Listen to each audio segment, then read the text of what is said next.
할렐루야. 아멘. 오늘 수요예배에 오신 우리 성도님을 환영하고 축복합니다. 오늘도 예배와 말씀을 통해서 하나님의 크신 은혜가 우리 모두에게 충만하시기를 간절히 소망합니다. 아멘. 오늘은 이제 옆 사람과 이렇게 축복하는 인사를 하도록 하겠습니다. 한번 따라서 해볼까요? 참된 믿음을 지키는 교회와 성도가 됩시다. 아멘. 사랑하고 축복합니다.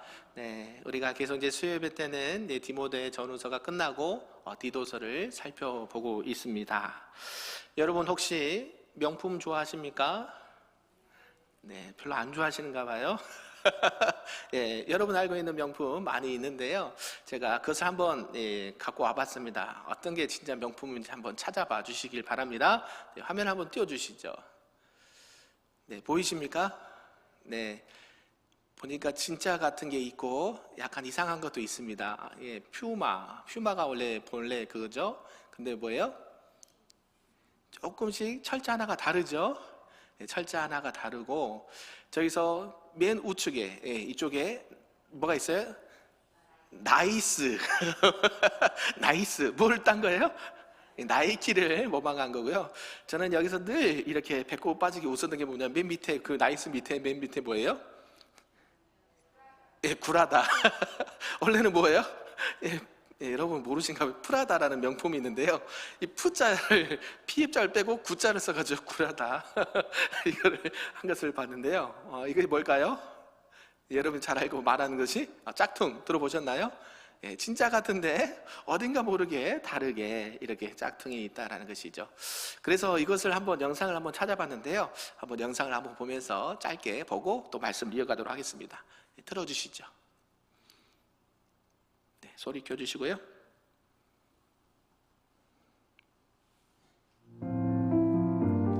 네, 음악은 끄셔야 돼요. 네. 진짜 명품 가방이나 지갑, 신발 등을 해외에서 들여와 판 일당이 붙잡혔습니다. 정품 가격으로 치면 1,200억 원 어치인데 세관의 눈을 피하려고 로고가 박힌 상표는 따로 들여와서 재봉틀로 붙였습니다. 정아람 기자입니다. 경기 북부에 있는 한 창고. 진열대 위에 물건들이 쌓여 있습니다. 상자를 열어보니 비싼 해외 브랜드의 로고가 박힌 가방과 지갑, 신발 등이 나옵니다. 언뜻 보면 진짜 명품 같지만 모두 위조품입니다. 서울본부세관은 2018년부터 최근까지 위조품 6만 1,000여 점을 국내 판매한 일당 4명을 적발했습니다. 또 창고에 있던 위조품 15,000여 점도 모두 압수했습니다. 코로나19로 인해 비대면 유상품 거래가 증가할 것으로 예상하여 유통 단계부터 잠복된 역사적을 통해 경기도 및 인터넷 유상품. 네, 지금 뭐에 대해서 뉴스가 나옵니까? 짝퉁, 네, 가짜, 네, 가짜에 대해서 이렇게 말하면서 뉴스에 나온 것을 보게 됩니다. 세상이 진짜도 참 많은데 뭐도 많다? 네, 가짜도 많다. 우리 표현으로 짝퉁도 많다라는 것이죠. 오늘 성경에 보면요, 이렇게 뉴스에도 보면 이런 명품을 가짜, 명품 브랜드를 가짜로 만들어서 피해를 보는 사람들이 많습니다. 근데 중요한 것은 자기가 가짜를 사고도 가짜를 산지 모른다는 것이죠. 가짜가 어때요? 진짜 같거든요. 그죠? 그래서 누가 이걸 진짜라고 막 명품을 주면 항상 검증을 하셔야 됩니다. 우리 여성분들. 네, 대답이 없으세요. 네, 생일 선물로 여러분 남편에게 하나씩 사달라고 하세요. 전혀 그런 적이 없으신가 봐요. 네, 뭐 여러분들 명품하고 관련이 없나 봐요. 네, 그런데 이런 것들을 통해서 이 가짜가 많은 것이죠. 겉모양은 진짜 같습니다. 그런데 조금만 사용해 보면 티가 난다라는 것이죠. 어딘가 모르게 이렇게 부실하고 쉽게 가죽이 떨어지기도 하고 금속은 녹이 슬기도 합니다. 결국 이 값비싼 돈을 주고 샀음에도 불구하고 제대로 된 가치를 이렇게 얻지 못한다라는 것을 알 수가 있죠. 이것은 문제가 뭐냐면 그냥 물건을 사서 손해 본 것뿐만 아니라 그 과정의 속임수나 거짓을 통해서 이 사람들의 신뢰를 떨어뜨리는 데 있다는 것이죠. 우리들의 신앙도 이와 비슷하다라는 것입니다. 겉으로는 그럴듯해 보입니다. 어디가요? 이단들이 그렇습니다. 거짓 교사들이 어때요? 겉은 그럴싸합니다. 그런데 이것만 하면 경건해지고 이런 규칙을 지키면 참 진짜 신자다, 진짜 성도다라고 말을 들을 수 있는데 그것이 진짜처럼 포장돼서 우리에게 올 수 있다라는 것이죠. 그래서 조금만 좀 깊이 생각하고 들여다보면 그것이 복음의 본질을 흐리게 하고 교회와 가정과 국가를 혼란하게 한다라는 것이죠.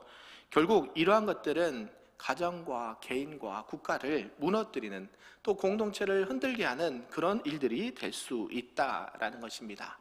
오늘 사도 바울이요, 사랑하는 디도에게 이 문제를 말씀을 하고 지적을 하고 있습니다. 불순종하고 헛된 말을 하며 속이는 자가 많은 중 할례파 가운데 특히 그러하니 그들의 입을 막을 것이라. 이런 자들이 더러운 이익을 취하려고 마땅하지 아니한 것을 가르쳐 가정들을 온통 무너뜨리는도다 라고 말씀을 하고 있다는 것이죠. 그래서 바울은 단호하게 말합니다. 무엇을 막아버려라? 그들의 입을 막아버려라. 그것은 그들이 말하는 것을 못하게 막아라 라는 것이죠. 그들의 거짓된 이 가르침과 이런 것들은 어떤 단순히 교리적인 논쟁을 하기 위한 것이 아니라 실제로 그들의 가르침, 거짓된 가르침은 가정을 무너뜨리고 공동체를 파괴한다라는 것입니다. 짝퉁 명품이 겉모양은 진짜 같아도 결국 사람을 속이고 피해를 주는 것처럼 교회 안에도, 우리 공동체 안에도 이러한 거짓된 가르침도 있다라는 것을 주의하라라고 말하는 것이죠. 결국 그런 것들이 공동체를 해치게 된다라는 것입니다. 그래서 교회에서는 무엇보다 먼저 이 거짓된 가르침을 분별해야 된다라는 것이죠. 그래서 오늘 우리에게 주신 말씀을 통해서 바울이 왜 그렇게 단호하게 이 거짓된 교훈을 막으라고 했는지, 또한 오늘날 우리 교회가 어떻게 이 복음의 순도를 지키면서 신앙 안에서 자라가야 되는지를 말씀을 통해서 몇 가지로 살펴보도록 하겠습니다. 그 첫 번째는 이 거짓된 가르침을 분별하라라는 말씀입니다. 우리 10절과 11절 다시 한번 크게 읽어보겠습니다. 시작. 불순종하고 헛된 말을 하며 속이는 자가 많은 중 할례파 가운데 특히 그러하니 그들의 입을 막을 것이라. 이런 자들이 더러운 이득을 취하려고 마땅하지 아니한 것을 가르쳐 가정들을 온통 무너뜨리는도다. 아멘. 바울이 이 디도에게 그레데 교회의 현실을 아주 구체적으로 설명을 하고 있습니다. 당시에 그 그레데 교회 안에는 이 헛된 말과 속이는 가르침이 많았다라고 말하는 것이죠. 그 안에 보면 유대의 율법주의자들, 즉 할례파, 성경은 할례파라고 그러죠. 이들이 교회 안에 들어와서 거짓된 가르침으로 교회와 가정을 흔들고 있다라고 말하는 것이죠. 율법은 중요한데 뭐는 주의해야 된다고 말씀드렸어요? 율법, 주의는 주의를 해야 되고 경계를 해야 됩니다. 율법이 옳다, 틀리다, 좋다, 안 좋다를 얘기한 게 아니라 율법이 어때요? 복음보다 앞설 수가 없는 것이죠. 여러분, 율법을 지켜야 구원을 받습니까? 못 받습니까? 못 받습니다. 구원은 어떻게 받습니까? 믿음인데 어떤 믿음? 예수님만, 오직이란 단어가 들어가요. 오직 예수님만 통해서 우리에게 구원이셔야 됩니다. 근데 당시에 유대인들은 뭐를 강조했다 그랬습니까? 율법을 강조해요. 그러니까 예수님 믿고 하나님의 자녀가 되고 여러분이 구속받아서 영생을 얻을 수 있습니다. 이게 너무 쉬워 보이는 거예요. 그래서 유대인들은 항상 율법을 지켜야 되고 이것을 어렸을 때부터 달달달 애웠기 때문에 그것도 중요한데 뭐도 지켜야 돼요? 율법도 지켜야 더 멋진 구원이 되지 않을까 얘기했다라는 게, 이게 진짜 복음이에요? 가짜 복음이에요? 가짜 복음. 예수님만 믿으면 구원 받아요. 율법의 행위하고는 전혀 구원이 관련이 없습니다. 아멘. 여러분들이 이 구원관을 대해서 여러분이 지난 주일날 구원파에 대해서 말했죠. 구원의 서정 중에 뭐가 조금 오류가 있다 그랬어요? 어느 부분에 있어서? 성화. 기억나십니까? 성화. 그게 누구요? 하나님을 닮아가고 예수님을 닮아가는 삶의 실제적인 변화가 있어야 되는데 이미 이들은 구원받는 날짜와 시간을 얘기하면서 너가 그 시간을 기억하지 못하면 뭘 받지 못한 거다? 구원받지 못한 거다라고 하면서 이 구원에 대해서 그렇게 강조를 합니다. 그들이 믿고 있는 이 구원파의 홈페이지 들어가시면요, 이 성경에 대해서 엄청 구원에 대해서 설명을 합니다. 근데 뭐가 빠졌어요? 중요한 성화가 빠져 있는 거예요. 강조하지 않아요. 왜? 한 번 구원받았으면 그냥 마음대로 살아야 된다. 그래서 세월호 예를 들었잖아요. 예, 그렇죠? 왜? 그 선장이 버리고 갑니다. 나는 이미 뭘 받았기 때문에. 구원받았기 때문에 저들이 죽은 건 나는 상관이 없어. 나는 도망가야 돼. 이렇게 행동을 한다는 것이죠. 결국 이때 당시도 유대 율법주의자들, 바로 이 할례파가 교회와 가정을 흔들고 있었다는 것이죠. 겉으로 보기에는 어때요? 경건해 보이죠. 우리가 지금 주일날 지금 마태복음 6장을 하고 있으면서 뭐예요? 이 보이는 거에 주의하고, 보이지 않는 사랑 얘기하고, 보이지 않는 기도, 그 다음에 그 기도가 뭐예요? 주님께서 가르치는 기도, 주일날 말씀드렸잖아요. 그러니까 이 유대인들은 뭘 계속 강조하냐면 보이는 것에 치중을 해요. 그래야 뭐하다? 아, 저분은 경건하다. 아, 저분은 거룩하다. 라고 사람들에게 칭송과 인정을 받았기 때문에 율법을 지키는 것을 매우 중요하게 생각했어요. 지키지 말라가 아니라 그것을 하나님을 보시기에 그런 것들을 행해야 되는데, 누구를 의식하는 거예요? 네, 사람들을 의식하고, 어떻게 하면 사람들에게 잘 보이려고 하고, 어떻게 하면 그것을 통해서 내가 더 드러나게 될까? 하나님은 안 계셔요.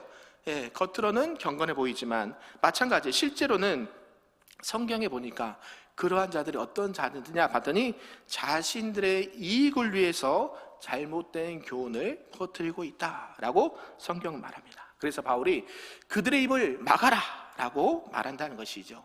그것은 단순히 논쟁을 피해서가 아니라 가정을 지키고 공동체를 보호하기 위해서 그렇게 단호하게 말씀을 한다는 것이죠. 당시 그레데는요, 항구 도시입니다. 고린도도 마찬가지고 에베소도 마찬가지고 이 그레데도요, 항구 도시입니다. 지중해 연안을 끼고 있는 항구 도시이기 때문에 상업과 문화와 무역이 활발한 도시입니다. 그래서 이런 환경 속에 있는 교회가 이 외부의 영향을 많이 받게 되는 것이에요. 그래서 디도에게 교회가 진리 위에 굳게 서야 된다라고 강조를 하고 있습니다. 거짓된 가르침이 언제나 가장 가까운 곳에 있고, 그것은 가정 안으로 들어와서 가정을 파괴하게 된다라는 것이 바울의 말씀이었다는 것이죠. 이 바울이요, 여러분 얘기했죠. 이 갈라디아에서 보면, 갈라디아서 1장 8절에 보면 이렇게 강력하게 말합니다.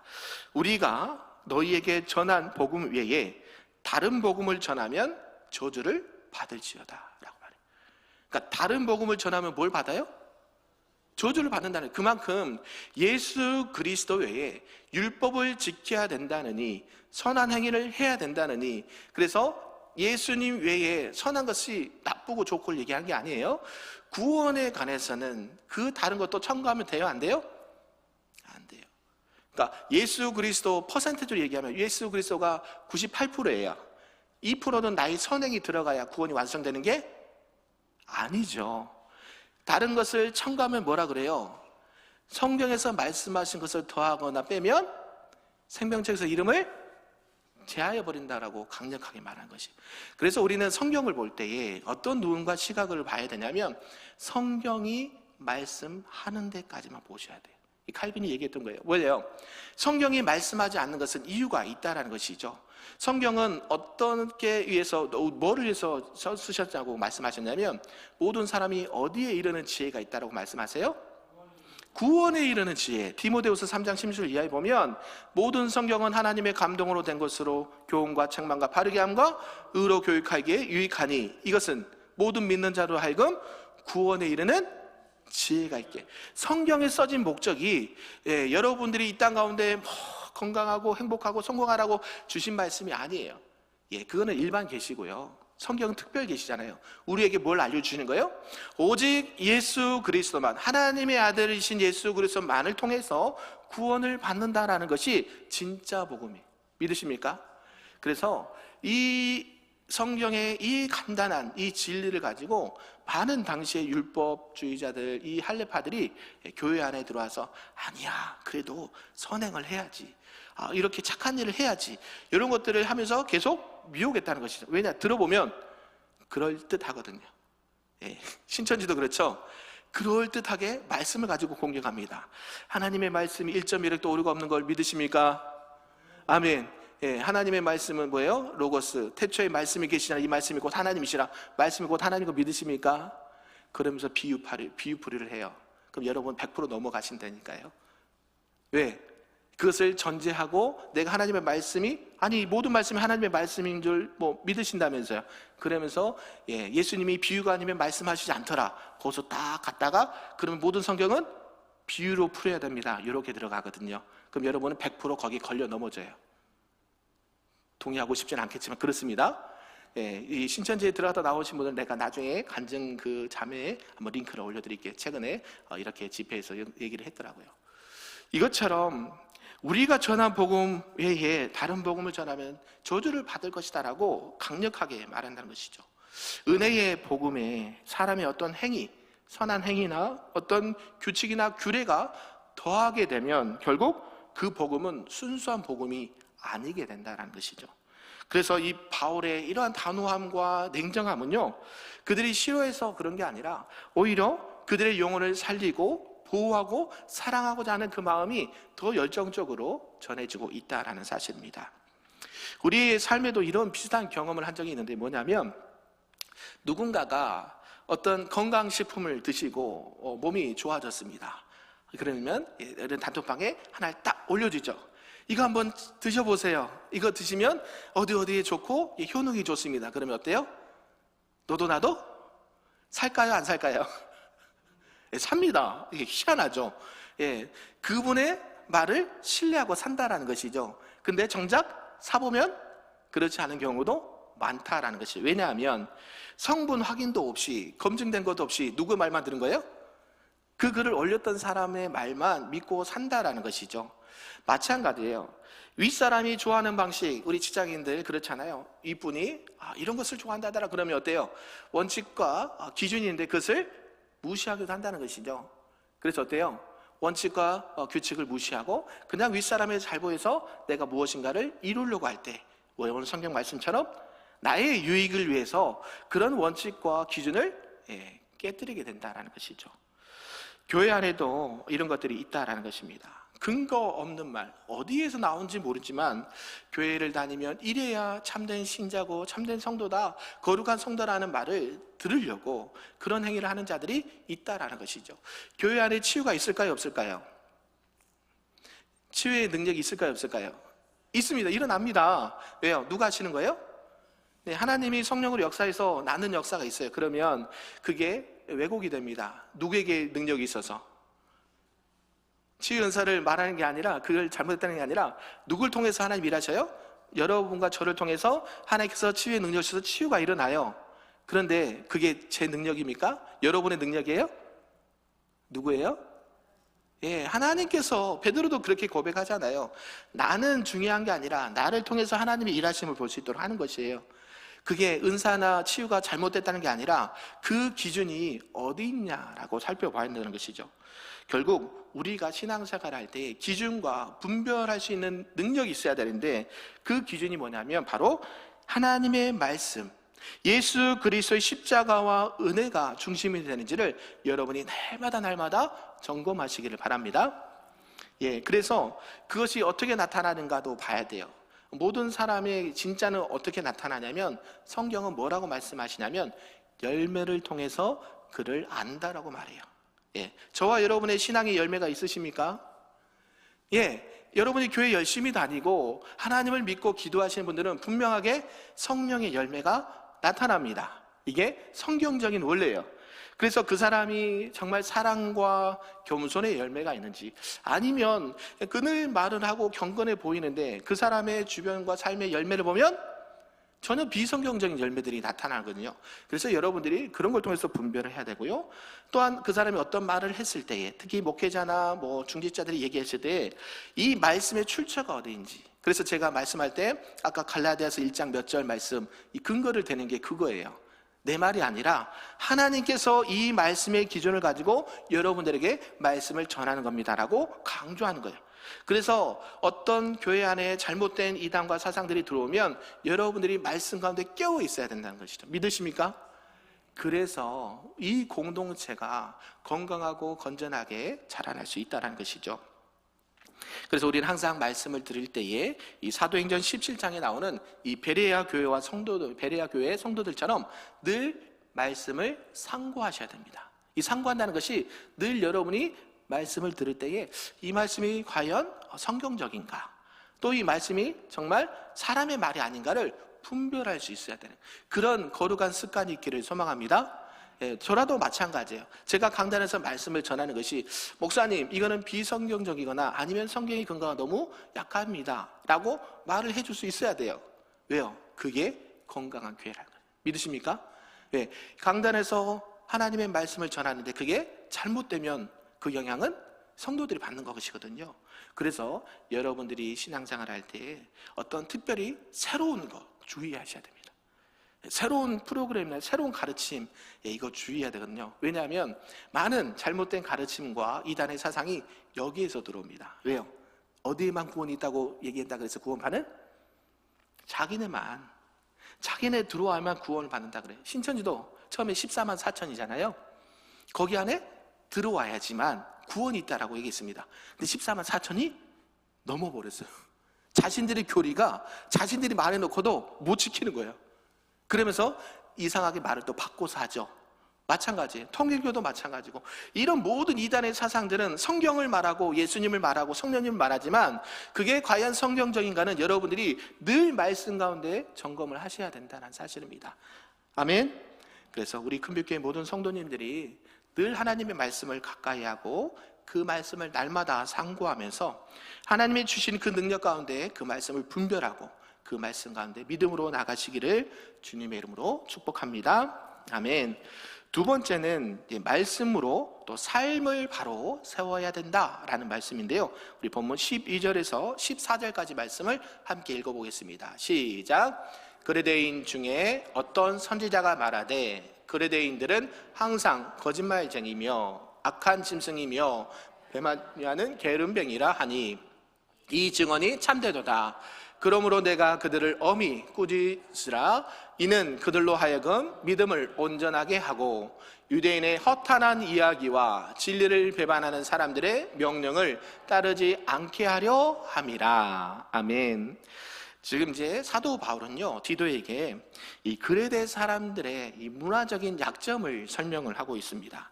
그들은 거짓말하고 악한 짐승이고 배만 위하는 게으름뱅이다. 이것이 맞다라고 바울이 인정하죠.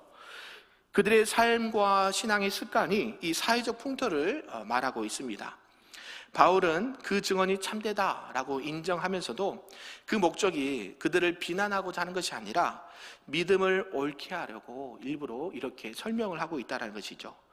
교회는요, 세상의 풍습과 이 허탄한 이야기를 그대로 받아들인 것이 아니다라는 것이죠. 아까도 영상을 봤지만 그 뉴스에서 나온 거지 굳이 교회에서도 안 틀어도 되는 거예요. 그러나 여러분의 이해를 돕기 위해서 한 것이지 그게 복음은 아니죠. 강단에서 복음만 증거해야 되는데 여러분들의 이해를 돕기 위해서 한 것이 그것이 아유 강단에서 어떻게 뉴스를 틀 수가 있어 이렇게 하시는 분도 있거든요. 그죠? 예, 그래서 어때요?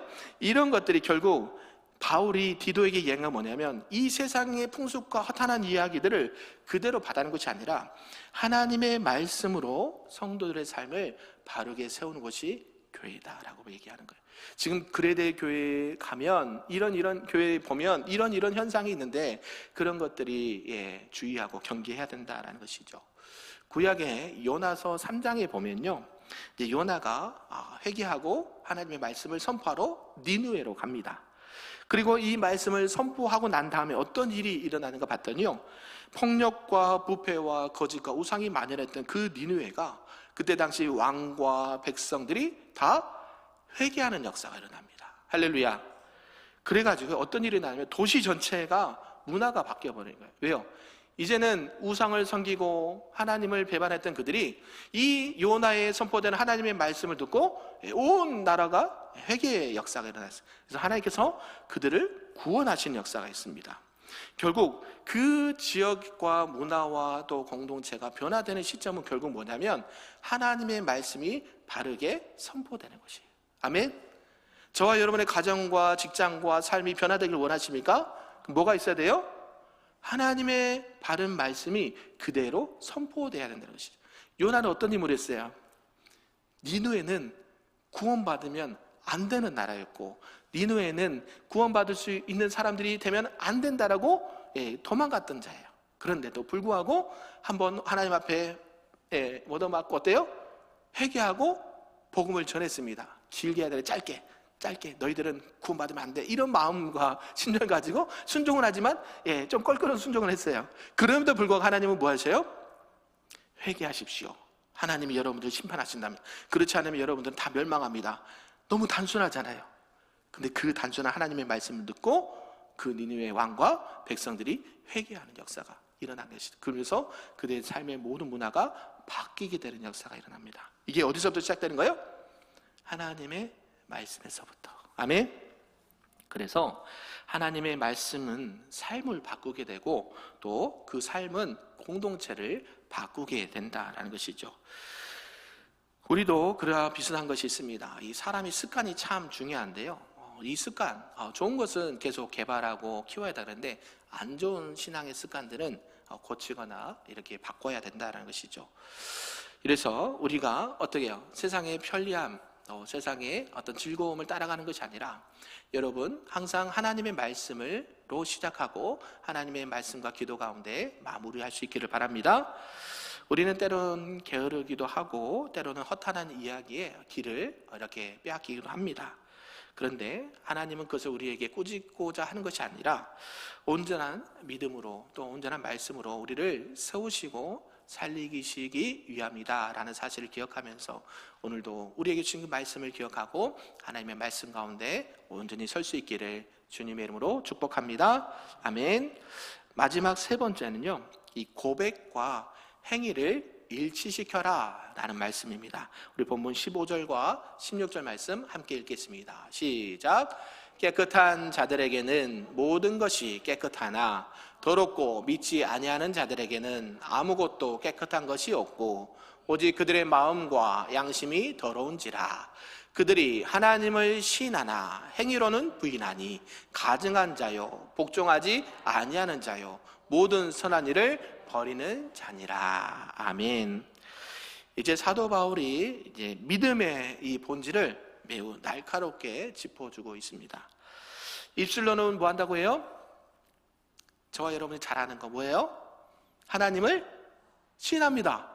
하나님이 우리 아버지시고 우리의 전부이시고 우리의 구원자 되십니다. 할렐루야. 입술로는 시인하나 뭐예요? 삶으로는 부인하는 자들이 있다는 것이죠. 그러니까 이 말과 행동이 어때요? 일치가 된다는 거예요. 언행일치라고 우리가 알고 있잖아요. 신앙도 마찬가지예요. 신행일치. 하나님을 믿는다고 하면서 그의 행위가 다르면 어때요? 가증한 것이다 라고 성경이 그게 거짓이다라고 말하는 것이죠. 신앙이 그래서 단순한 고백으로만 끝나지 않는다는 것이죠. 우리가 늘 전능하사 신앙 고백하지만 이 고백으로만 끝나는 게 아니라 그 고백 이외에 여러분의 신앙의 삶이 받쳐줘야 돼요. 할렐루야. 근데 우리는 잘 안 되죠. 자꾸 넘어지죠. 그럼에도 불구하고 이러한 것들을 통해서 이 말과 행위가 신앙 안에서 하나가 되어야 된다는 것을 강조하고 있다는 것이죠. 이것이 참된 믿음이다라고 말한 거예요. 야고보서 2장 17절에 이렇게 말씀합니다. 행함이 없는 믿음은 뭐한 것이라? 그 자체가 죽은 것이라. 많이 들으셨죠? 처음 들은 시향입니까? 행함이 없는 믿음은 그 자체가 죽은 것이다. 아니 분명히 믿음은 구원은 믿음으로 받는다면서요. 그런데 뭐라 그래요? 행함이 없는 믿음은 그 자체가 죽은 것이래요. 그러니까 이 구원에 관한 믿음, 예수 그리스도를 향한 믿음, 우리가 히브리서 믿음 시리즈 하면서 말씀드렸잖아요. 구원을 받는 믿음이 있고 살아내는 믿음이 있어요. 아멘. 내가 그리스도를 말미암아 구원함을 받았으면 어떤 문제가 해결됐어요? 구원의 문제, 죄의 문제가 해결돼요. 원죄. 할렐루야. 그런데 여러분 계속 살면서 죄를 짓습니까? 안 짓습니까?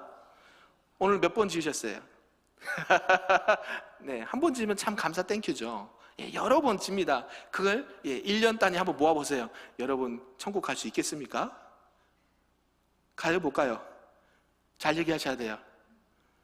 하루에 한 번씩 1년에 365일 그러면 천국 가요, 못 가요?